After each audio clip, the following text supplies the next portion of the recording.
বিটিআৰত কোনো নাগৰিকে দ্বিতীয় শ্ৰেণী বুলি মনত ভাবিব নালাগে। সকলোৱে যাতে ভাবে মই প্ৰথম শ্ৰেণীৰ নাগৰিক।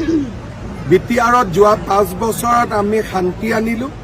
অহা 5 বছৰত আমি সমতা, বিকাশ আৰু প্ৰগতি আনিম।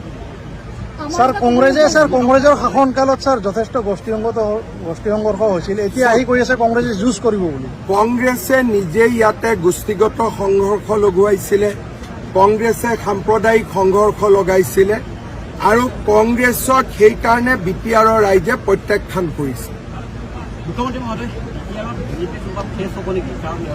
ফেচ হ'ব নালাগে নহয়, ইমান কাৰ্যকৰ্তা আছে, তেওঁলোকেতো আমাৰ ফেচ।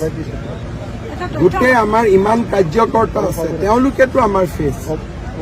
আৰু আমাৰ আটাইতকৈ ডাঙৰ ফেচ হ'ল নৰেন্দ্ৰ মোদী।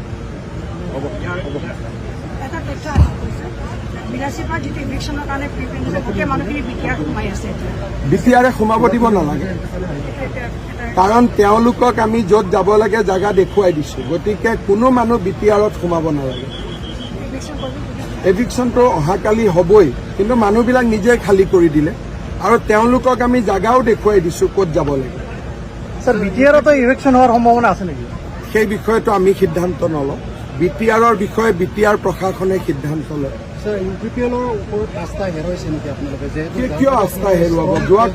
যোৱাকালিওতো মই প্ৰমোদ বড়োৰ লগত একেলগে মিটিং কৰিছো। আমি কাৰো বিপক্ষে নহয়, আমি সকলোৰে সপক্ষে। যোৱাকালিওতো মই মিটিং কৰিছো, এতিয়াওতো ইজি ব্ৰহ্মৰ লগত গৈ মই মিটিং কৰিছো। গতিকে বিজেপি কাৰো বিপক্ষে নহয়, বিজেপি বিটিআৰৰ ৰাইজৰ সপক্ষে। আপুনি স্যাৰ কোকৰাঝাৰলৈ অহা সৰ্বাধিক মুখ্যমন্ত্ৰী, এই যাত্ৰা আৰু কিমান দিন অব্যাহত? একদম বিটিআৰ যেতিয়ালৈকে অসমৰ আটাইতকৈ ডেভেলপ অঞ্চল নহয় তেতিয়ালৈকে বিটিআৰত মই আছোৱেই।